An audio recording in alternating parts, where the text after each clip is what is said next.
Yes, Nandakumar. Shambhu Mahadeva. ഓ ജഗൻ, നീ എവിടുന്നാ?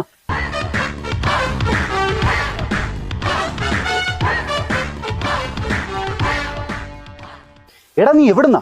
ഇന്ന് രാത്രി നീ എന്നെ ജീവനോടെ കണ്ടില്ലെങ്കിൽ നീ ഉറങ്ങില്ല എന്ന് കേട്ടു. എടാ ഒരു വലിയ പ്രോബ്ലം ഉണ്ട്. ആ പന്നൻ എബി മാത്യു എന്നെ ചതിച്ചു.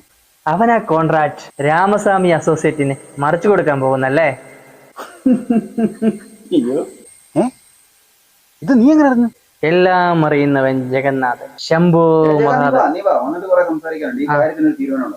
ശംഭു മഹാദേവ.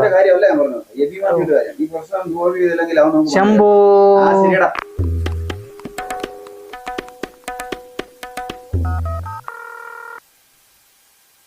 ജഗൻ.